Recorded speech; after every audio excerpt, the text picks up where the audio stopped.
અમદાવાદમાં રથયાત્રા મહોત્સવ 2026ને લઈને ધાર્મિક ઉત્સાહ છલકાઈ રહ્યો છે। આ અંતર્ગત સરસપુર સ્થિત બાલા હનુમાનજી મંદિર ખાતે ભગવાન જગન્નાથની ચરણ પાદુકાનું વૈદિક વિધિથી ભવ્ય પૂજન અને અર્પણ સમારોહ યોજાયો હતો।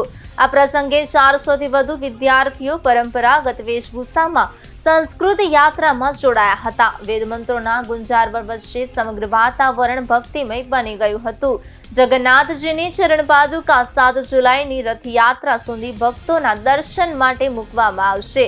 રથયાત્રાના દિવસે મહાપ્રસાદ, ભજન કીર્તન તેમજ વિવિધ ધાર્મિક કાર્યક્રમોનું આયોજન કરવામાં આવ્યું છે। ભક્તો માટે વિશેષ દર્શન વ્યવસ્થા પણ કરવામાં આવી છે। ભગવાન જગન્નાથજીની આ 149મી રથયાત્રા છે। આ રથયાત્રાનો આપણે ઇતિહાસ કહું કે આ રથયાત્રા પહેલા કાલુપુર વિસ્તાર સુધી સીમિત હતી।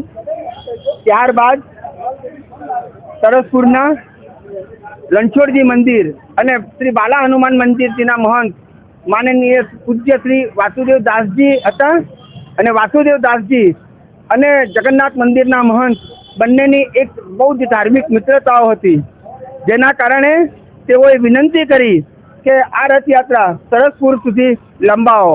તો 80 વર્ષ પહેલાથી રથયાત્રા સરસપુરમાં રથયાત્રાનું આગમન થતું થયું। ત્યારબાદ રણછોડજી મંદિર દ્વારા મામેરાનું પૂજન કરવામાં આવે છે સરસપુરમાં, અને શ્રી બાલા હનુમાનજી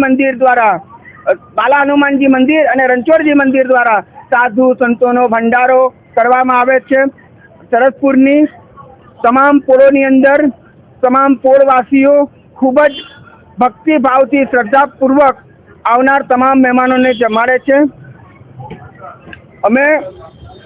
હું શ્રી બાલા હનુમાનજી મંદિર દ્વારા છેલ્લા 80 વર્ષથી સાધુ સંતોનો ભંડારો અહીં કરવામાં આવે છે। ભગવાન ચરણ પાદુકા એટલા માટે કરવામાં આવે છે કે એવું ક્યાંક ધર્મમાં કે એવું ક્યાંક મેં પુસ્તકમાં વાંચ્યું કે ભગવાન બાલા અવસ્થામાં હોય છે ત્યારે અહીંયા ચરણ પાદુકા વગર આવે છે, તો શ્રી બાલા હનુમાન મંદિર દ્વારા ચરણ પાદુકા પૂજનનું આયોજન કરવામાં આવેલ છે।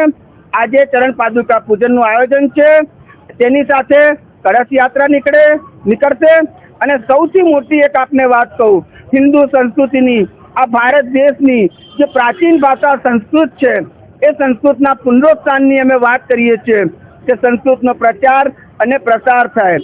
આજે પશ્ચિમ દેશોની અંદર અને અન્ય વિદેશોમાં સંસ્કૃતની યુનિવર્સિટીઓની સ્થાપનાઓ થઈ રહી છે, જ્યારે આપણા દેશની અંદરથી સંસ્કૃત ભાષા લુપ્ત થઈ રહી છે।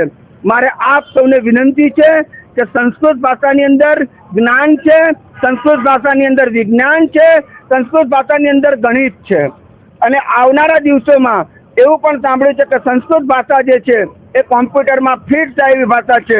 તો આપણે સૌએ આ ભારતની જૂનામાં જૂની અને દેવ ભાષાને જાગૃતિ માટે પ્રયાસ કરવો જોઈએ।